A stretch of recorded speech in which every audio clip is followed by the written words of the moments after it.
Hello viewers, welcome to my YouTube channel. কে কোথা থেকে দেখছেন কমেন্ট করে জানাবেন। আমাদের নতুন আরও একটি ভিডিওতে আপনাদের স্বাগতম। আজকে আমরা এসেছি রাজশাহীতে ঢাকার মতোই বড় বড় বিল্ডিং তৈরি হচ্ছে। তাহলে কি কোনো একদিন এই রাজশাহীও হয়ে যাবে ঢাকার মতো বসবাসের অযোগ্য ধুলোবালির শহর? চলেন এই নিয়ে আজকে কথা বলবো এবং আপনাদের বড় বড় বিল্ডিং দেখাবো যে ঢাকার মতোই কীভাবে রাজশাহীতেও বিল্ডিং তৈরি হচ্ছে। চলুন আমরা মূল ভিডিও শুরু করি।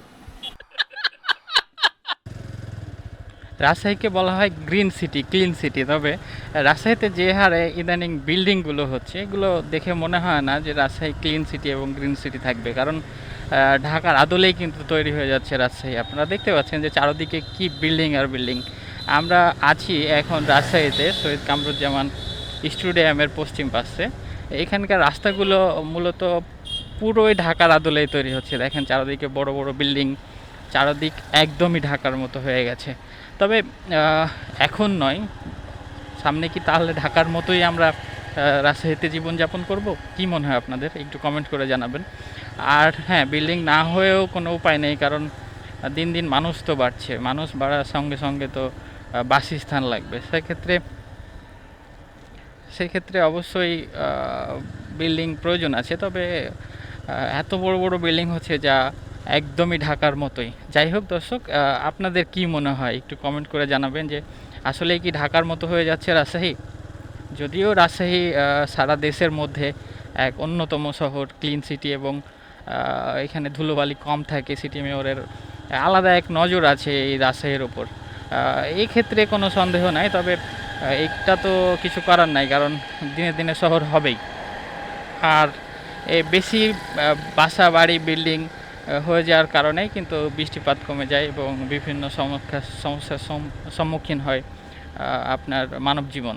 তবে কি দিন দিন আমরা আরও কঠোরের দিকে যাচ্ছি? দিন দিন কি আমরা আরও বাস্তবতার মুখোমুখি হচ্ছি?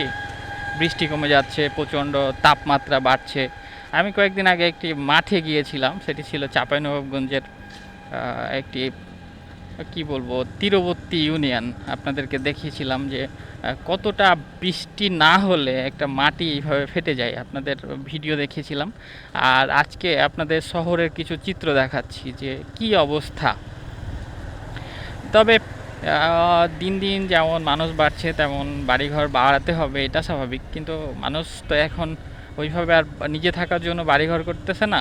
প্রচণ্ডভাবে হুমড়ি খেয়ে পড়েছে মানুষ এই বড় বড় বিল্ডিং তৈরি করতে। অনুমোদন আছে কি না নাই, এটা যখন একটা দুর্ঘটনা ঘটে তখন হচ্ছে যে প্রমাণ হয়। কিন্তু কি আর করার, এভাবেই আমাদের চলতে হবে।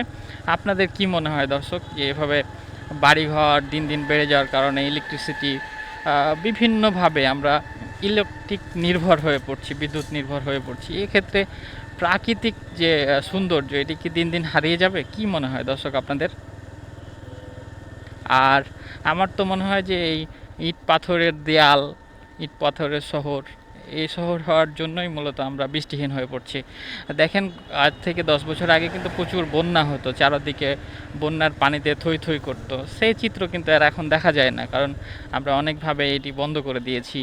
আর বৃষ্টি তো বলা যায় যে আগের মতো আর হয়ই না, কারণ গাছপালা কম, প্রচণ্ড হচ্ছে আপনার শিলাবৃষ্টি হয়। এখন কিছুদিন বলতে গত বছর শীতের সময়ে প্রচণ্ড শিলাবৃষ্টি হয়েছিল, মনে আছে দর্শক আপনাদের? কার কার মনে আছে একটু কমেন্ট করে জানান। আরেকটা বিষয় হচ্ছে যে হ্যাঁ, বন্যা হয় না বললে ভুল হবে, কারণ ইন্ডিয়া এমনভাবে বন্যার পানিকে নিয়ন্ত্রণ করে যে যখন আমাদের প্রয়োজন থাকে তখন বন্যা পানি দেয় না, যখন প্রয়োজন না থাকে তখন বন্যার পানি দিয়ে আমাদের ভাসিয়ে দেওয়া হয়। দর্শক, আর ভিডিও বড় করব না, আজ এ পর্যন্তই, বা এই ভিডিও এই পর্যন্ত শেষ করছি। অন্য কোনো ভিডিওতে দেখা হবে।